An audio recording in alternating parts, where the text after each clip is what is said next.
Brussels comes with a different point of view.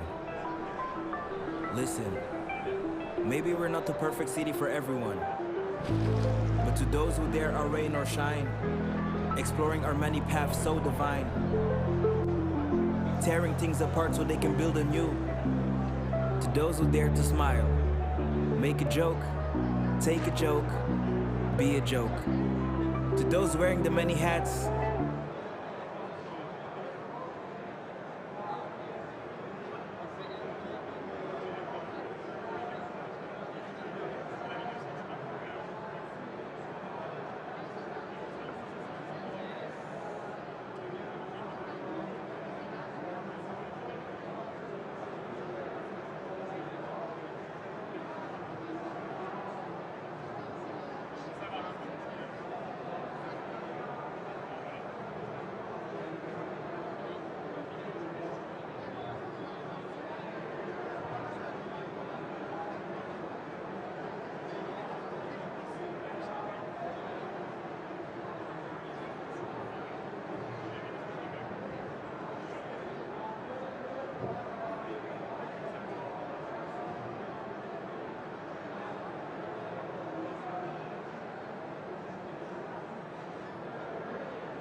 Un, deux, un, deux.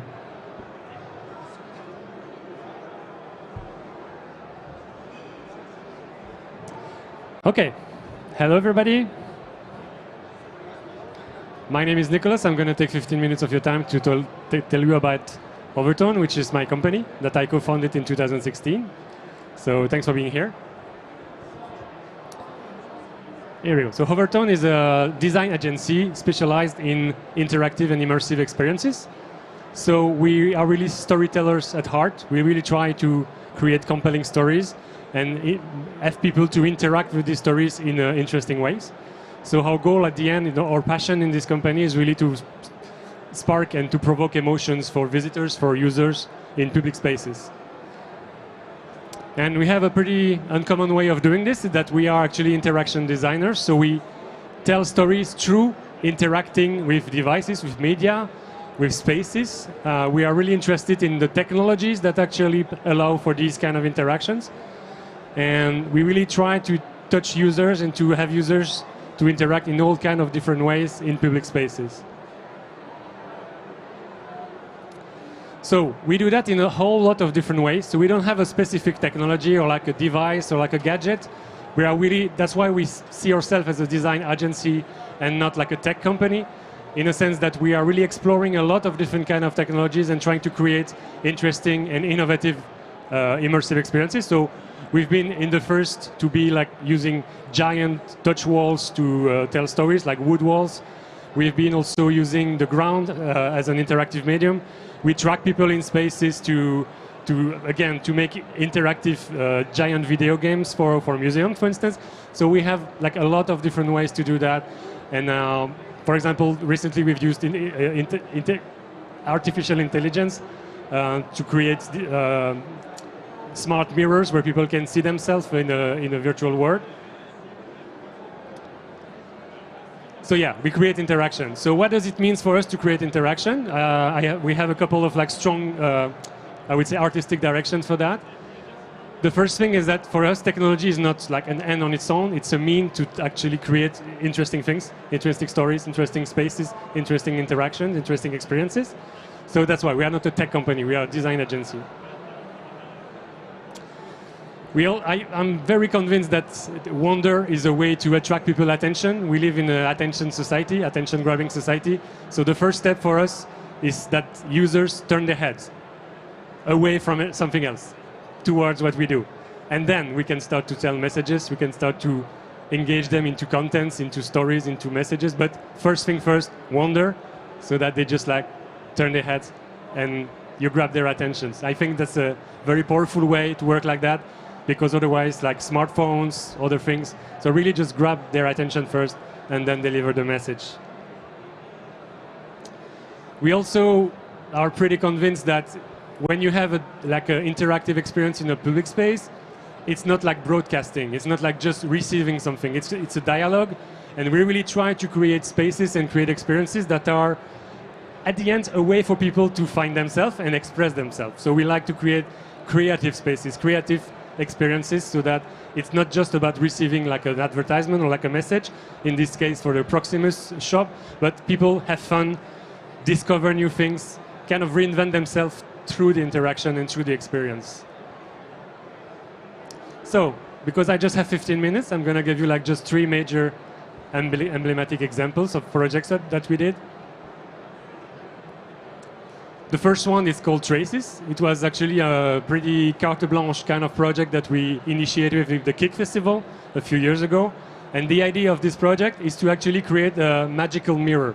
People see themselves in front of a magical mirror.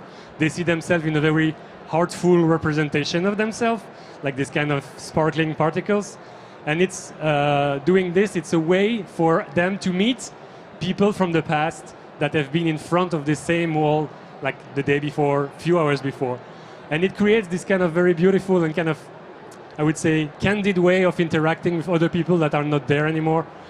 We did this project to talk about the COVID problem, so you can be together while not being together. So this project has a very interesting story in the sense that it was an art project at the beginning, but then it kind of snowballed into new kind of projects, and this is actually now an installation that is in the new Proximus Center in Brussels. So if you go there to just visit and enter in the shop, you're going to be able to actually interact with a very big interactive wall where you see yourself as a bunch of particles, and then if you want, then you go on the other side and you buy a phone or something.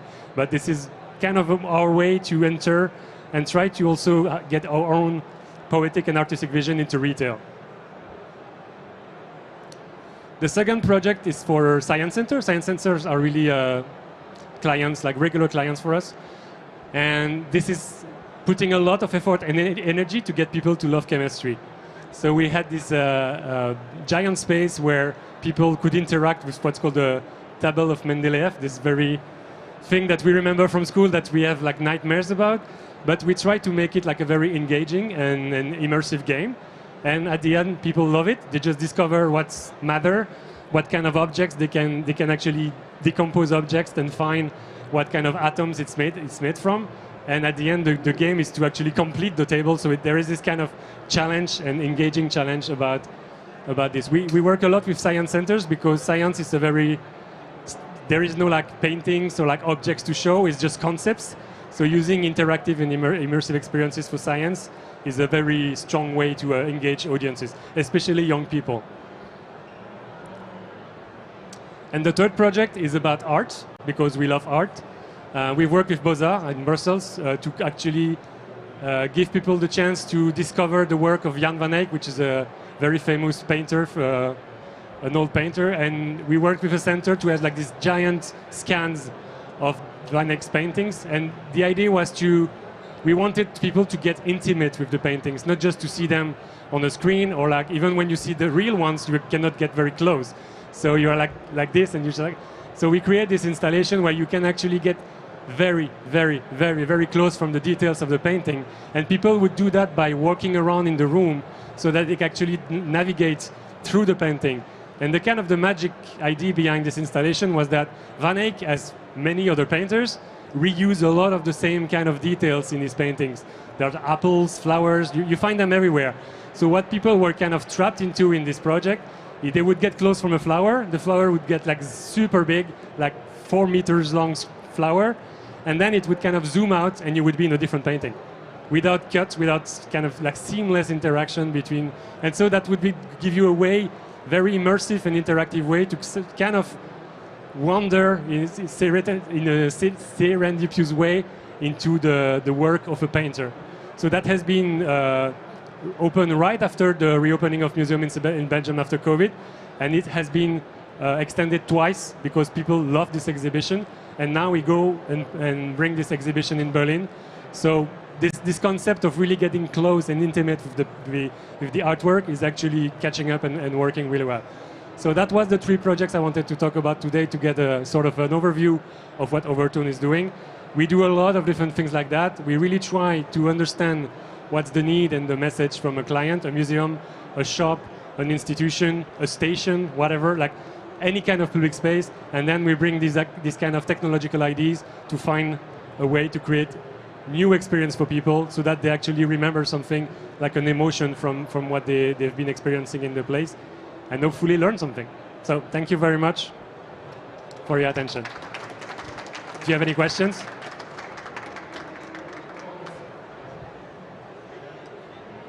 Hi, Nicholas. Thank you very much for the presentation.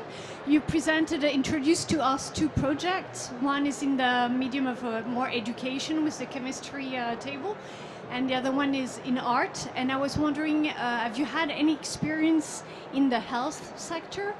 You said earlier that you're trying to get the attention of people away for something, and we know that more and more, I mean, in the medical sector, they try for person, for example, who have to go through treatment, scanner, or for example, young kids, to try to put them in an immersive world where they can turn their attention away from the treatment and be more less stressed. And have you ever had this type of experience or are interested in this type of experience? Not yet, but I have to say the health sector is kind of in our prospective thinking for a while, because I'm aware of these kind of ways to also to avoid medication sometimes, because you create these virtual worlds and it brings calm, or like it's very interesting, very helpful, but we haven't got the chance yet. So maybe it's like an open call if you know people, if you know ways for us to discuss about immersive installation in health. I'm all for it, all open.